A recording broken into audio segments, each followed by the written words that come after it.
Hello, নমস্কার, নমস্তে, নমো নমঃ। আমি অনুমিতা। আমার চ্যানেল লাম্হে ওয়েসারে আপনাদের সবাইকে জানাই স্বাগত। আমার এই চ্যানেলটা নতুন নয় মোটো, বছর 8 পুরনো, কিন্তু সেই পুরনো ডায়েরি সযত্নে অকার্যকারিতায় তুলে রাখলে যেরকম হয় না, অনেকটা চ্যানেলটার অবস্থাও তাই ছিল। রেখে দেওয়া ছিল সযত্নে গুগলের আন্ডারে অকার্যকর অবস্থায়।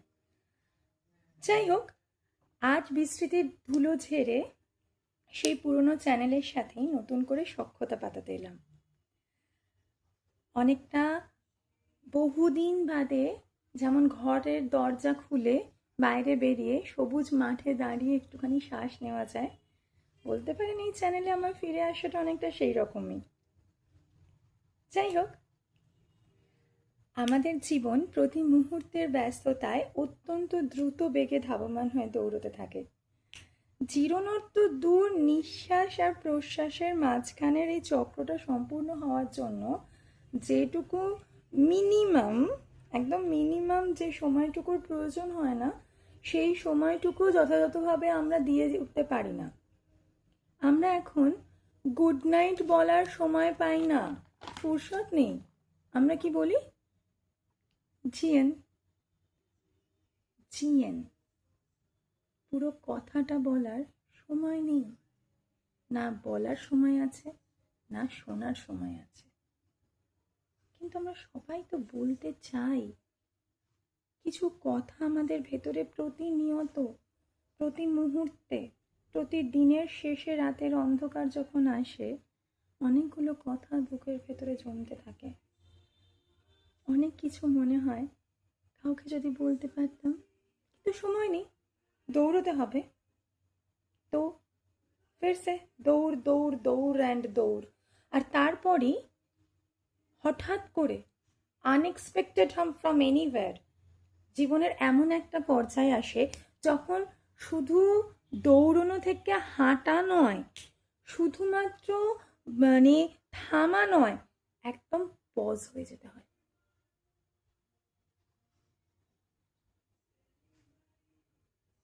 কেমন কথা বলতে বলতে যখন পজ হয়ে গেলাম, কি মনে হলো? জ্যান্ত লোকটা যেন এক মুহূর্তের জন্য কি হলো? এই স্থবিরতা যার জীবনে আসে, সেই বোঝে যে স্থিরতা স্থবিরতাই কখন পর্যবসিত হয়।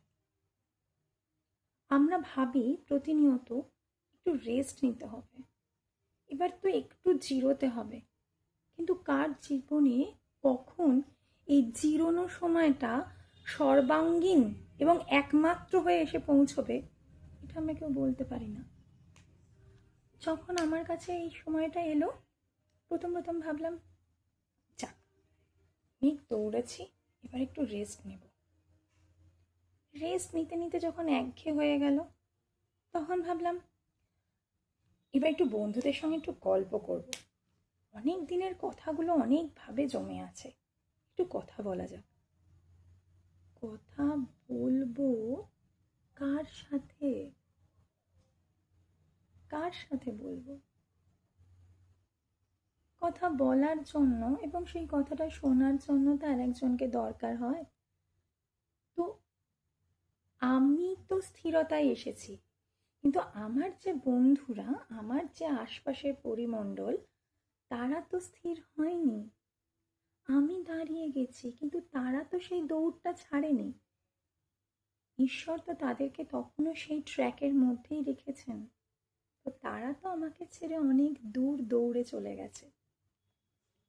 পাশে তাকিয়ে তো তখন কেউ নেই যার সাথে আমি গল্প করব। তো নো প্রবলেম, ভাবলাম লেটস এন্টারটেন, নিজেকে একটু এন্টারটেন করি।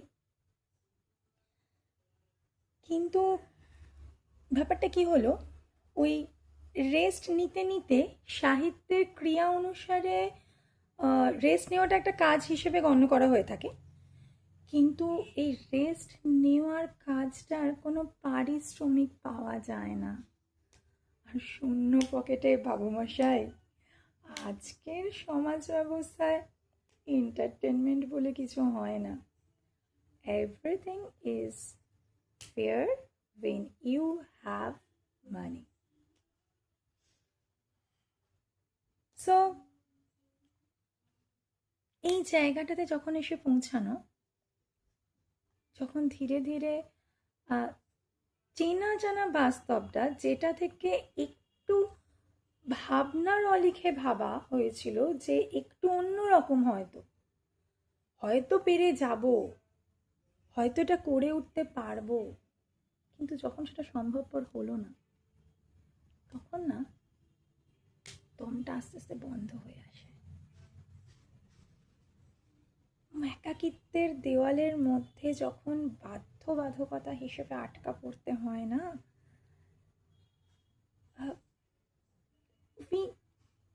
we never can explain this thought, these feelings, never. কিন্তু ওই কথায় আছে না, সব দরজা যখন বন্ধ হয়ে যায় তখন ঈশ্বর অবশ্যই একটা জানলা খুলে দেন একটুখানি খোলা বাতাস আসার জন্য। আর ওই যতক্ষণ শ্বাস ততক্ষণ যখন শ্বাস নেওয়াটা পসিবল হয়, তখন বেঁচে থাকার যে তাগিদ, বেঁচে থাকার উপায় ভাবাটারও একটা পন্থা যেন পেয়ে যাওয়া যায়, একটু ফুরসত পেয়ে যাওয়া যায়। আমার ক্ষেত্রে অনেকটা ঠিক একই রকম ঘটনা ঘটে গেল। যে সময় স্থবিরতা আর একাকিত্বে শ্বাসরোধ হয়ে আমার আমিটার প্রায় মৃত্যু হওয়ার মতো অবস্থায় পৌঁছাই, সেই সময় অনুজ শর্মাজির একটা পডকাস্ট আমার নজরে আসে।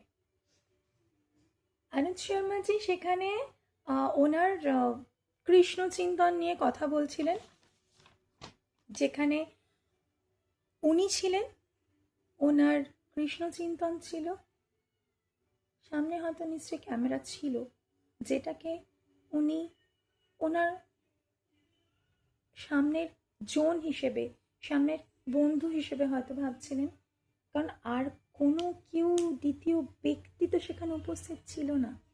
কিন্তু অনুজজির কথা, ওনার ভাবনা এমনভাবে বহিঃপ্রকাশিত হচ্ছিল, যেখানে আমার মনে হলো যে উনি তো নিজের ভেতরকার সমস্ত নির্যাস নিংড়ে দিচ্ছেন। মানে উনি কথা বলছেন, ওনার ভাব প্রকাশ হচ্ছে, আর একটা আলাপন চলছে যেখানে উল্টো দিকে রিপ্লাই পাওয়ার বা কে ভাববে, কি ভাববে, এই ভাবনাটা ভাবার কোনো প্রয়োজনই নেই, কোনো প্রয়োজন নেই। শুধু তুমি আছো, আর তোমার কথারা আছে, তোমার ভাবনারা আছে, তোমার বোধ আছে, ব্যাস। তো আমার মাথাতেও এলো যে তাহলে আমিও তো কথা বলতে পারি, নিজের ভেতরকার কথাদেরকে মুক্তি দিয়ে নিজে কিছুটা ফ্রেশ অক্সিজেন ইনহেল করতেই পারি। আর এই ভাবনা থেকেই আমার আবার করে এই চ্যানেলে ফিরে আসা। আপনারা, তোমরা যারা আমার মতো এইভাবে কথা বলতে না পারার চাপে দম বন্ধ হয়ে আছো বা আছেন, আসুন না, এসো না, গল্প করি। আজ এ পর্যন্তই। আমার ফিরে আসার কারণ এবং ইচ্ছে তোমাদের সবার সাথে শেয়ার করে নিলাম। আশা করি আমার সাথে গল্প করতে আমার মতো আরও অনেকেই আছেন যারা কথা বলতে চান, কিন্তু হয়তো সুযোগ হয়ে ওঠে না নিজেদের কথাগুলো সামনে আনার। তারা নিশ্চয়ই আমার সাথে গল্প করতে আগ্রহী হবেন। আজ এ পর্যন্তই। ভালো থাকবেন, ভালো রাখবেন, ভালোবাসবেন সবার আগে নিজেকে। চ্যানেলটা সাবস্ক্রাইব করলে খুব খুশি হব। সঙ্গে থাকবেন। যদি একটু ভালো লেগে থাকে, যদি একটু বন্ধু মনে হয়ে থাকে, তাহলে একটা লাইক করে দেবেন, সাবস্ক্রাইব করে পাশে থাকবেন।